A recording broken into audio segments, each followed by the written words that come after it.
Listen in with KNN, the sports sound of the district. Today, we welcome a former standout and son of a legendary figure of the gridiron. He played his college ball at the University of Miami in Florida, where in 2004, he was named the MVP of the Orange Bowl. From there, he took to the pro ranks as a member of the Amsterdam Admirals in NFL Europe. He was a major part of the Admirals' victory in the 2005 World Bowl. He also split seasons with the Montreal Alouettes and the Toronto Argonauts in the Canadian Football League. Not to mention, he is the son of former Chicago Bears Hall of Fame running back Walter Payton. He's Jarrett Payton, and he joins this live stream broadcast of Listen In with KNN right now with your host, Kelsey Nicole Nelson.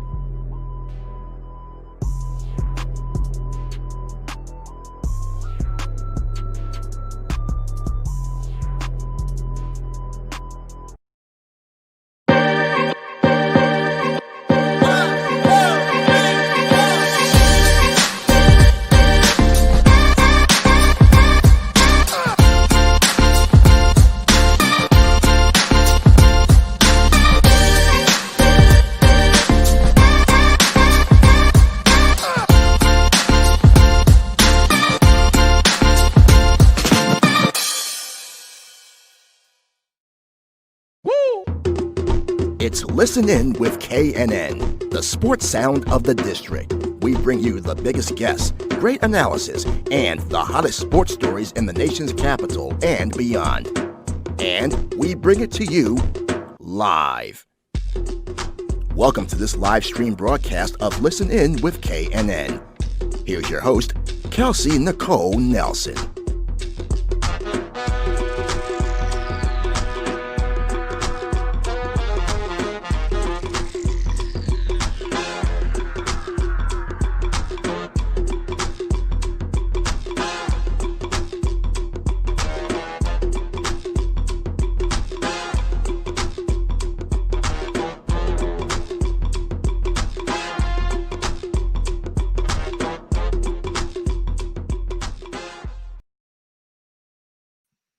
All right. Hello, everyone. Happy 2021. Thank you so much, as always, for joining me.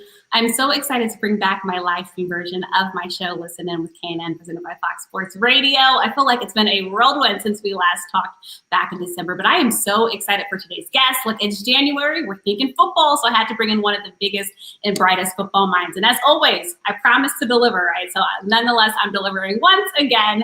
Today, joining me is Jarrett Payton. And yes, I know the last name is familiar because he is the son of the late, great Walter Payton, NFL Hall of Famer Walter Payton. He's also a WGN Sports Reporter and sports anchor, doing so many cool things in Chicago. A motivational tweeter, as he puts it, and so much more. A husband, a father, a man of many titles, a former NFL and CFL running back. I could stay here all day giving him titles because that's how truly incredible he is. We're going to have a fun show, hopefully bring some joy into the lives. And yeah, we're going to talk some football. If you have questions, as always, feel free to add them on, and we're going to get through this show. So as always, thanks so much, everyone, for joining me. And now it is my honor and pleasure to welcome in none other than Jarrett Payton. Jarrett, how are you today?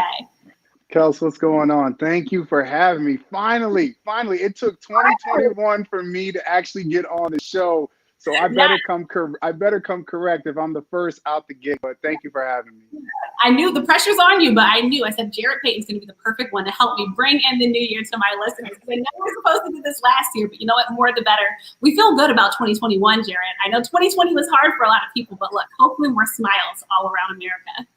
Yeah, I mean, it's just a good time. And I think people are coming together a little bit more now, and especially – at this point of, the football season, everybody's looking forward to the playoffs and seeing if their team, if they're in it, can get to the Super Bowl. Yeah, I'm glad you said that. I wasn't going to bring it up just yet because I know you're sad about your Chicago Bears. Look, Jared, I work for the Washington football team, so we're also sad about that loss. I thought it was so great, your Boys to Men tribute that you did singing. It was too hard to let go, Jared. I was rooting for the Bears, too. I knew it would be a hard feat for them. But I guess all good things do come to an end, Jarrett. Yeah, it is. It's tough, in this city, and you think about Chicago, a lot of Bears fans have been waiting since '85 to be able to have a chance to be able to win another Super Bowl, and it just hasn't happened. So a lot of people here are frustrated. And for me, that morning after the game, it was like, I got to bring some smiles to faces here in Chicago because man, we're going to still wait another year, and hopefully everybody's like, what about next year? Well, the Bears team, they still have a long way to go. They do. I'm glad you said it. I didn't have to say it myself, but I thought it was so perfect. End of the road, boys to men, you can never go wrong on. That bit was so perfect. I hope it brings some joys to Chicago, right? You got to smile about something. And I guess as we always say, there's always next season. So fingers crossed that the Chicago Bears will hopefully prosper, Jarrett. I know you want that city to prosper, right? Because I know how much the Bears mean to you. And like I said, hey, on the DC side of things, we're also still heartbroken, but we're excited to get back to this new season. But overall, while we're talking NFL playoffs, what do you think of the wild card games thus far? You know, I really like the way that they expanded it, you know, due to COVID and, you know, adding some more games. And I think just having Super Wildcard Weekend was amazing. And I think a lot of people have been asking me, do I see them, you know, keeping this up? Why not? You know, I think we don't even know where we're going to be at by, you know, next season. Hopefully everybody's, you know, talking about the vaccines and hopefully, you know, getting fans back in stands. But you never know. We could be still in this situation. And so for fans that have been, you know, cooped up inside the house, I just thought it was some great games and no game disappointed at all. And I think that's what, you know, football fans have been hoping for. And I'll be honest with you, Kelsey, I didn't think that we would get to this part of the season. Honestly, I thought that they would maybe cut the season off halfway, have, you know, so many things that went on with COVID and related with teams. But you know, hats off to the NFL for being able to have their protocols in place and these teams and the players taking responsibility to be able to get to where we are and close to crowning a Super Bowl champion. Right. It's truly a collective effort. Because like you said, I think many of us thought there might be a stoppage in the season. We'd have to change the schedule. But yet here we are. We're talking about the postseason and playoffs. And then if you look at the situation right now, Jarrett, happening in the NBA, you see they're almost like, you know, up in arms because it seems like every day now we're hearing NBA games canceled. So, of course, fingers crossed that we keep getting football. And like you said, none of the games disappointed. I mean, lots of great football. And while we're talking about it, I have to ask you, were you a fan of the Nickelodeon broadcast? It took me back to my childhood, Jarrett. This was so much fun. I'm like, where was this before? I loved it. I did. I actually did. You know, being a sports guy, covering all the sports here in Chicago, you know, my man cave, I got multiple TVs. So I was watching by my bar and I had the regular cast on and my kids were like, Dad, can you turn the game on over here? So I did. And I put on the Nickelodeon broadcast and when they saw SpongeBob, when they saw the exploding slime and the touchdowns after the Saints first scored, they were like, dude, can they keep doing this? And to see that the NFL has the mind, because a lot of people were questioning it early and on. Like, they're like, what? The game's going to be on Nickelodeon? They did a great job, and they got to keep doing that. I don't know if it's every single week next season, but find a way to do that, because to me, that generates more excitement, not only for, you know, parents and fans that have watched the game for a long time, but it also gets these kids acclimated to the game of football, and it lets them sit and watch. And it's hard for, you know, my kids are 4 and 8. For them to sit and watch the whole game, but they were locked in because they were looking for more slime. That means more touchdowns in the NFL. I thought we all absolutely loved that game, except Sean Payton. We were asking, you don't get slime on your Jays, coach. That's the only downside that we said. But like you said, it was fun, even if you're not a kid. And I think it was great to introduce more kids to the sport of football. And I think also, Jarrett, that Tom Brady might be onto something. I know he sent out that tweet talking about him and Drew Brees playing on the History Channel. But you know what, Jarrett? I wouldn't be mad at it. Look, the History Channel could probably use some new, younger viewers to come and enjoy the channel. Yeah, when I saw the tweet, and listen, Tom Brady is amazing when it comes to his Twitter game. So as soon as I saw the post, I was sitting there laughing, going, man, if you could, most franchises and most fans wish that they had quarterbacks like Drew Brees and also Tom Brady. And I was like, I can't even laugh at them because everybody says it's getting old, but honestly, I'm here in Chicago and all I'm hoping for is a quarterback. Like, that's all I'm hoping for. And in Washington, listen, I know Washington football fans are looking for a quarterback as well for the future. But you know what?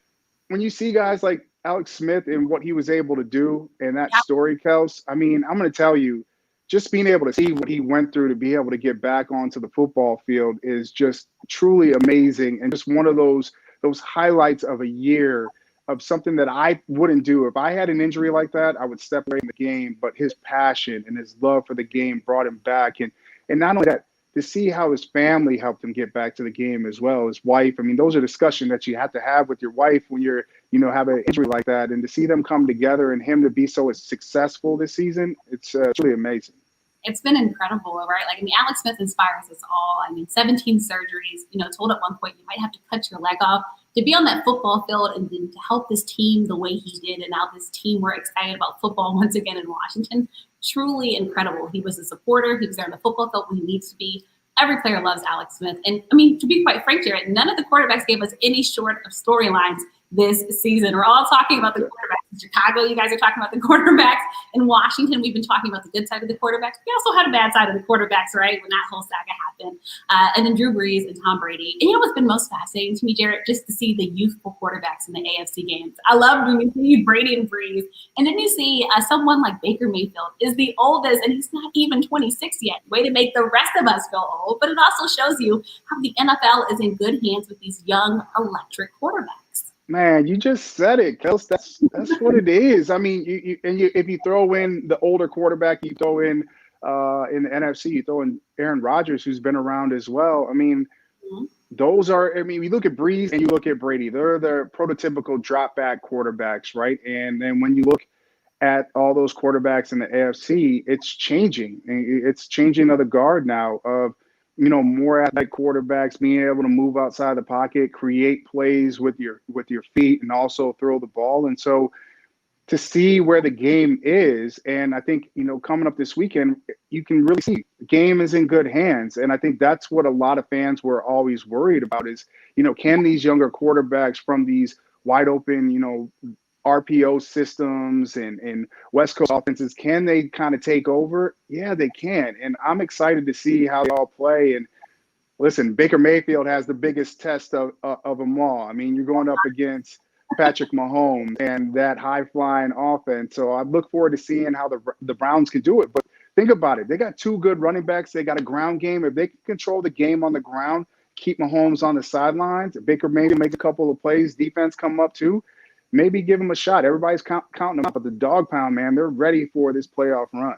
Yes, and if anybody deserves it, you have to say the Cleveland Browns. And of course, we know Baker is trying to just play to his critics. He's gotten criticized for so long. Well, guess what?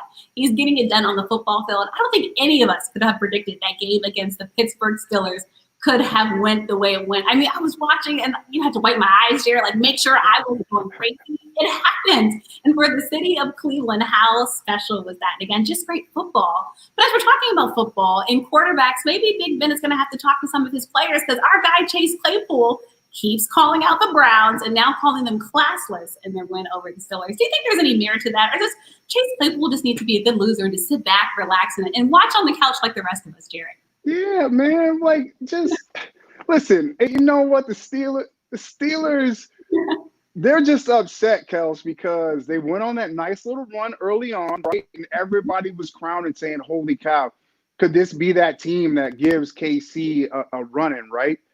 Right. I don't know. I'm not sure. And then next thing you know, they go through these problems and the juju stuff and dancing on all the in the middle of the field and all the logos and Corvette, all that stuff, right?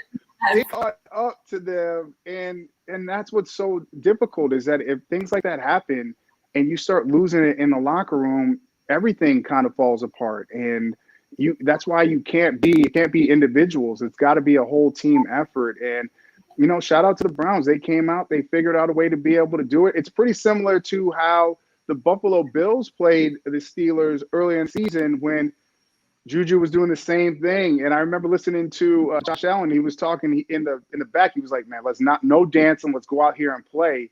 Yeah. And it's the reason why we see the Bills in the situation that they're in and where Cleveland is right now as well. Right. And both of those teams, obviously great quality teams. And look, it's funny though, because, some people really do know Juju Smith-Schuster now as the TikTok star, people who don't know sports. So think about how he's developed this whole other persona. And look, I get it if you're winning, but after they lost like that and they even had a conversation with Juju, come on, you have to be serious. And honestly, I think after that Washington game, really, I thought after they played the Ravens, a depleted Ravens team, COVID-19 game, we truly saw who the Pittsburgh Steelers were in terms of their weaknesses. And I think Cleveland just exploited that. And as we're talking about just respect and taking the game seriously, another team that was talked about, Jarrett, the Baltimore Ravens in that Tennessee Titans game. All right, so we know the Titans, had done something to the Ravens logo earlier in the season. John Harbaugh felt disrespected, got into it with Malcolm Butler, standing on that logo at M&T Bank Stadium. So the Ravens, I guess, decided to give them back a taste of their own medicine after Marcus Peters had that interception. Did you think we're making too big of a deal of it? I thought it was fun, honestly. I thought it was funny. It was competitive. I love Lamar Jackson running off the field. It just seemed like a dream game. And this Ravens team has been fun to watch once again. They have been. And, I come from a household with my father who didn't celebrate. He gave the football after he scored a touchdown to either one of his teammates or to the ref. And so, even when I would show off a little bit when I was in high school, my dad would always tell me, like, he would whistle from the top of the press box and be like, cut that out. We ain't doing that. And I'm like, okay. But to see these guys, man, when you play this game, Kelsey, it's the greatest game in the world. And you get a chance to play a kid's game, a game that you used to play in the backyard, and you get paid for it. You get a chance to do it, while people are watching you on TV, and COVID when people are in stands. So, yeah, your emotions you get caught up in them sometimes. And every decision you make is not going to be right. But I always say, if you're going to do something, do it as a team. And listen, the whole squad was out there in the middle of the field. So, hey, I'm cool with that. I thought it was all in good fun. And hey, again, the Titans did do it first. And I remember that game last year where they were making fun of the big truss and stuff. So, the Ravens were just finally waiting to beat the Titans. And look, if anybody's going to bring it to you, it's going to be Marcus Peters, right? He's just about his words. I love that it was a team effort. And again, it makes the game fun. I love the touchdown celebrations. It's just making the game fun. Nothing wrong with it. And as we continue to talk about football, and you talk about that love for football, Jarrett, let's dig back into you and just your childhood. So, of course, we all know you are the son of the late, great Walter Payton. I'll tell you, my family's from Mississippi, Jarrett. So Walter Payton was one of the first names that I knew in my household. I was even going to ask you, for one, have you been back to Columbia, Mississippi anytime lately, Jarrett, at all? I haven't been back to Columbia in a while, but I've been back to Jackson. And, it's Kels, I'm going to tell you something. I just got chills because I think about it. When a couple of years ago, my wife and I, we went to an Ole Miss game, right? And we were walking around tailgating, and this lady walks up to me, and she was like, "What's your name?" I said, "My name is Jarrett Payton." She goes, "I thought that was you." And she's like, "Oh my goodness, your dad is in Mississippi is like what did she say? It was a mythical creature. Like, I grew up like thinking that he wasn't real. They talked about him running up these dunes and all this stuff. And man, being in Chicago, I hear about him all the time, but hearing from Mississippi, man, it is the love for him there is on a whole nother level. And, I grew up going to Mississippi a lot as a kid, and my dad, I think my mom and dad used to send me and my sister, down there for the summers when we were little. And it got us to understand who our family is. It made us see, what it was like growing up for them, and especially going back to Columbia, seeing where my dad grew up, the football field that he played on, and everything that he went through his junior and senior year playing football, and all the racial tension that was going on back then, and the way that he was able to bring people together just by playing football. Like, you had white people and black people in the town. They were fighting all during the week, but on a Friday night football, to see this guy play, all that was aside just to be able to watch him play football. And that's how I know that football is family and football is power. Yeah, it sounds just so special. And Jared, that's something else we have in common, because I used to spend my summers in Mississippi and Jackson when I was growing up. And it's just something special, because like you, my parents never wanted me to forget my roots, even though I grew up here in the DMV area. And it's truly nothing like it. Like you said, the way sports brings us together, it's magical. And I even think just about your dad's legacy, your legacy. We have the Walter Payton Man of the Year Award, obviously named after your father, and just that legacy that it carries. It's something special, Jared. And I'm just so thankful that, you share his story with us, because it's an incredible one, and it's so important. And I'm sure you're sharing this with your son and daughter as well, right?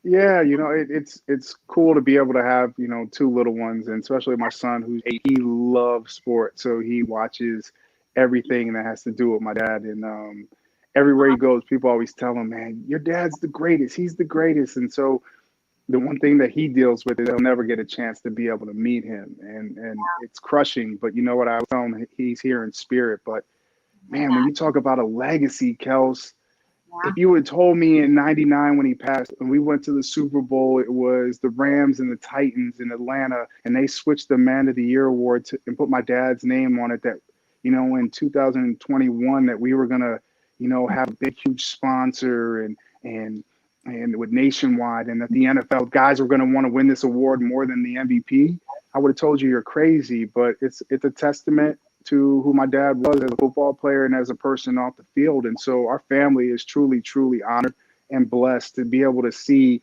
all these guys doing all these great work. Because, Kels, you cover sports, especially you were talking about the quarterbacks in Washington.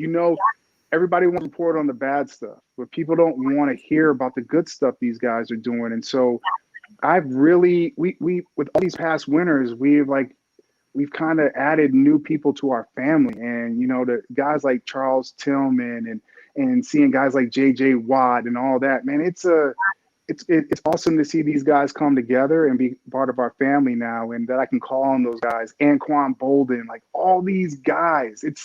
It's Larry Fitzgerald. These guys, they're the epitome of playing football and doing what you need to do off the field as well. And so it's just an honor for our family.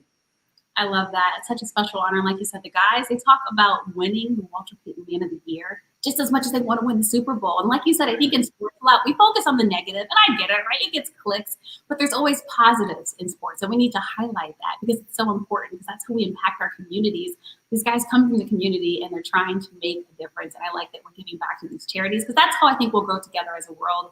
As you know, it's stuff like the Walter Payton Man of the Year Award, Jarrett, has helped me to kind of get through this difficult week that we've had in DC. And of course, we've had what happened at the Capitol. And you have to kind of remember those good parts of humanity.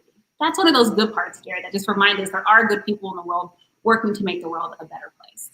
Yeah, Kels, all this stuff that's happened, man, it's unfortunate. It's heartbreaking. But like I said, when it comes to sports, the one thing that I've always known and seen is that you could go to a game, right?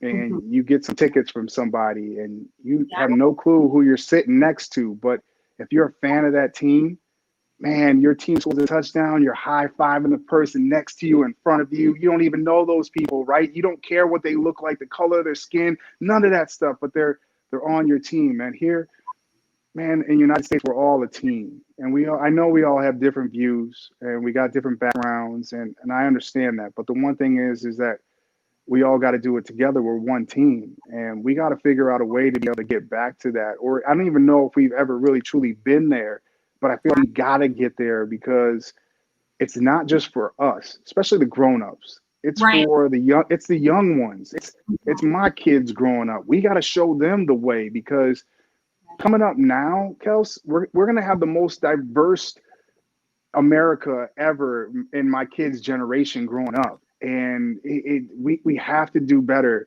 not just for us, but we have to do better for them, because they're watching us. They're seeing what we're doing. They're everything. They're soaking it up like a sponge. And if we want to truly make a change, it's got to start with us and hopefully impact those generations below us. And we got to create a new legacy here in the United States. Words well said. I see why the motivational speaker is on the bio, Jarrett. Talk all day. And again, we're going to get through this difficult time, and hearing people like you and the work that you're doing, it's so needed. And again, people, there's always something to smile about. There's so much good going on. So sometimes focus on the positives. All right, we have so many questions coming in for you, Jarrett. While we're talking about Mississippi, you might as well ask you this one. What do you think about our guy, Deion Sanders, taking over Jackson State University as head coach?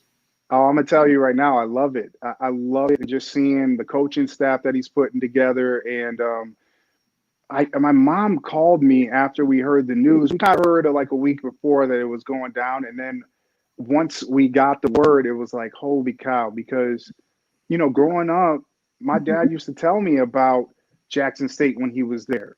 And if you look back at those times when he was coming up in the 70s, man, there's a lot of Hall of Famers that came from the SWAC and the MEAC. People don't think about that. And some of the best players in the league were coming from predominantly Black colleges, man. And so HBCUs just got to get back on track. And we know we have great institutions. We got great sports. It's not seen as some of these Power 5 conferences. And so it takes someone, hopefully, like Deion Sanders to be able to show that listen, as long and with our social media and the way that our media is now, you don't have to go to these big time schools to be seen anymore. And so I'm hoping that he can kind of change that culture and let guys understand that, listen, you can go somewhere and play, you're going to be seen. And who wouldn't want to be coached by Prime, man? Like, Prime's got connections in the NFL too. And so if that's your head coach, man, Jackson State could be starting to be a breeding ground for some really good talent in football. We've already seen it in recruiting of what he's been able to do. Already, I mean, look, already the ticket sales. My family's still in Jackson. All my aunts went to Jackson State, so they're loving your answer. Like you, as soon as the news popped, I mean, my phone wouldn't stop buzzing and ringing like, Kelsey, you got to get down here because it's so much excitement. But you're right, the HBCUs, as we know, they've been trying to create a pipeline to the NFL. We have great players in the National Football League now from those schools, but a lot of those guys, when they cover those sports, Jarrett, they'll say the same thing. They feel like they're not getting that attention. And I think social media has helped to be an equalizer. But when you bring a guy like Prime Time to a school like Jackson State, I mean, you already see all the attention that the school is getting. And just think, when the upcoming football season comes and Dion takes that field, it's going to be something special. Like, it's going to be sold out games. And then, you know, the attention that is bringing to the conferences, like you said, the SWAC and the MEAC. I mean, it's going to be great, I think, for football all around. And I think it's going to make it more competitive, right? Those Alabamas and those big schools might have to work a bit harder now to get some of those top recruits. Yeah, they're going to. And I think that's what you got to do. You got to make them work. I mean, like, schools like Alabama, some of these other schools, you know, Clemson and Ohio State, they're getting all these players, but there's got to be another avenue. There has to be another avenue. And I think Prime is seeing that. And I love the fact his passion for coaching, because it's not just about being a coach anymore, Kels. You know it is. It's about, you know, really mentoring these young men and young women in college to be able to help them be successful once they leave, you know, those schools. And so, you know, I'm hoping that Prime can do that for those guys, win games, but also just be that sounding board for these guys and to be able to understand that, listen, I'm here to help you and hopefully help your dreams come true on and off the field. And that's so special, like you said. I mean, helping them on the football field, but also off the football field. Become a better person. Because at the end of the day, as much as we all like to play football, even for Tom Brady, it is going to end at some moment in time, right? We want to just make you a better person. That's how the world gets better. And as we're continuing to talk about college football, Antoine, I'm taking another one from you. He has a lot of questions for you. We're going to talk about your school, Jarrett. How do the Miami Hurricanes get back to being a top-notch program? No shots fired. Hey, no. It's shots are always fired. We got to figure it out. I mean, you know, the same way that we talked about being a pipeline, you know, for Jackson State. I think what made us so dominant when I was there from, you know, 99 to 2003 is that we were keeping the best talent in the state of Florida, especially in the Miami area, in Miami. And so now there's all these opportunities now to go other places, and guys are they're doing that, and you can't hate them or fault them for that. So, you know, you got guys like Teddy Bridgewater, Louisville. You got Amari Cooper going to Alabama. It's Dalvin Cook going to Florida State. Those are Miami guys.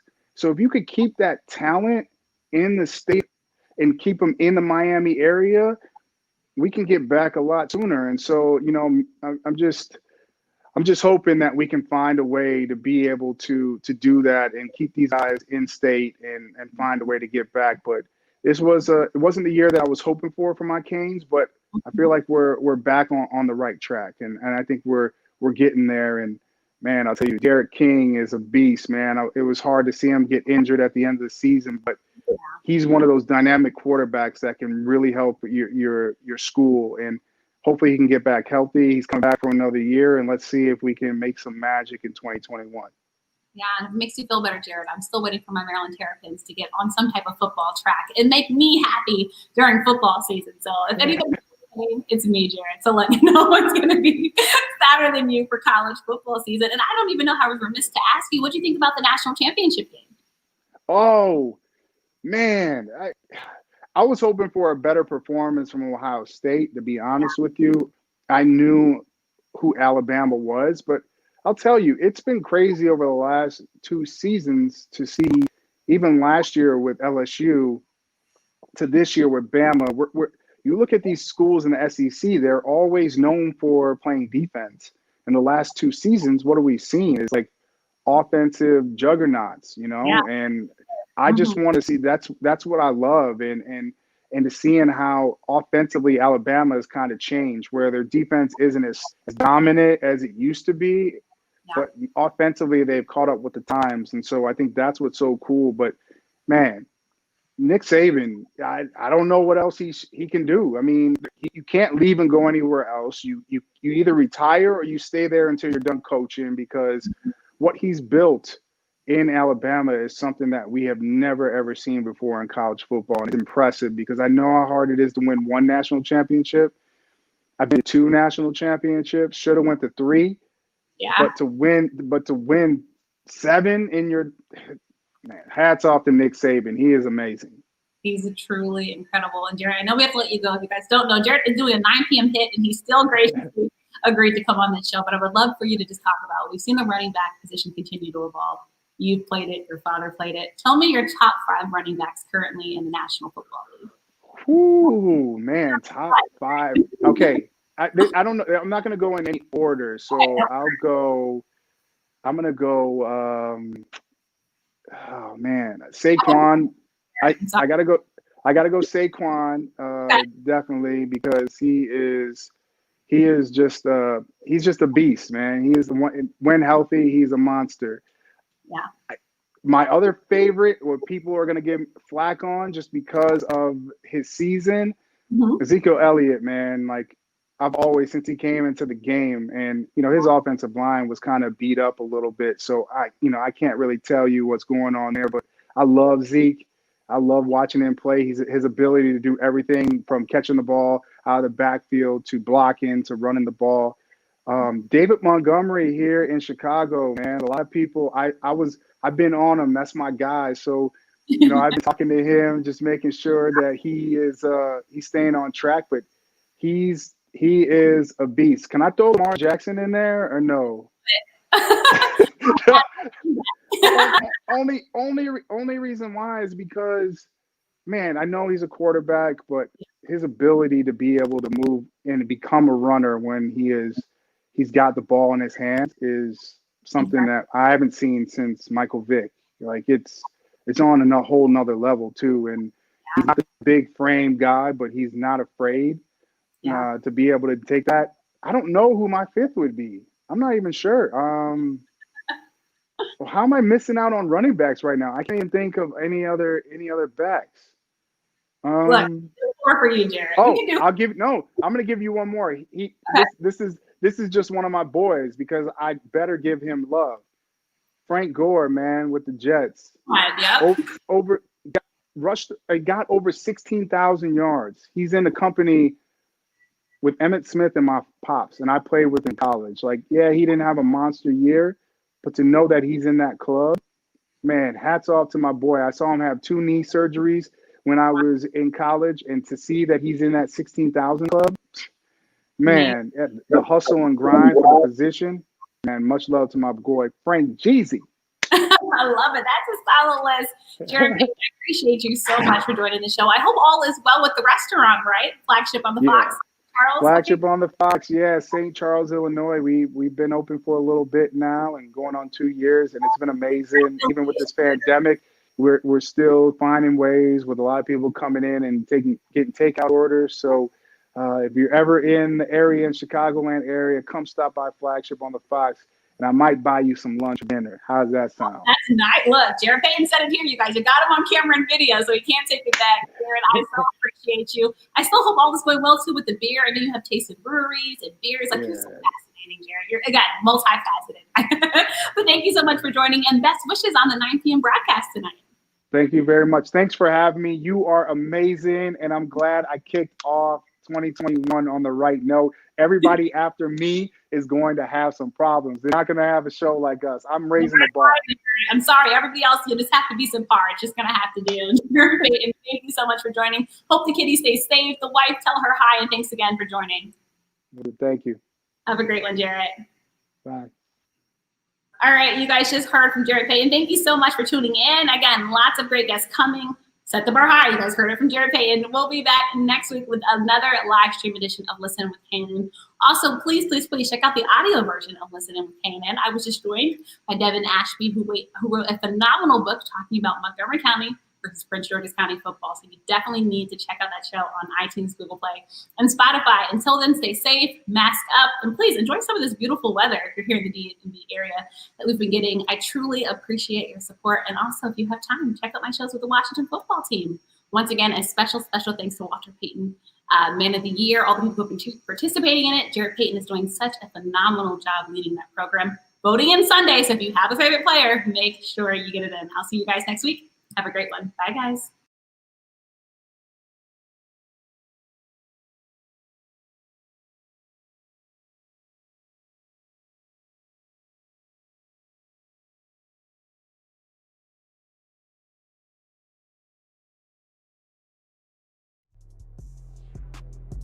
Follow Kelsey on social media at The Real K Nelson. Catch episodes of Listen In with KNN on YouTube, on air at AM 1340 and 96.9 FM Fox Sports Radio, on Facebook and Twitter, and online at KelseyNicoleNelson.com. Thank you for watching this live stream broadcast of Listen In with KNN.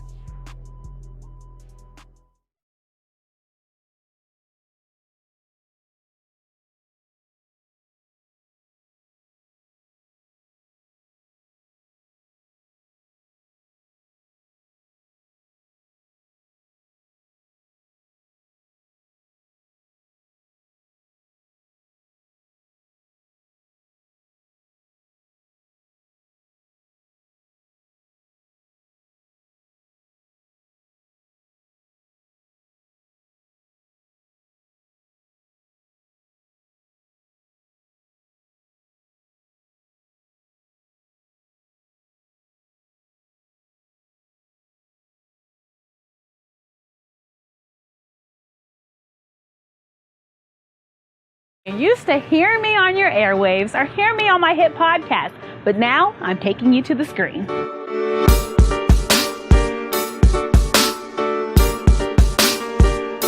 You'll love Elevator Thoughts. We will talk the latest trending in sports. It's game time. What better way to get to know those that visit the show than over some good food and drink? It's time for confessions.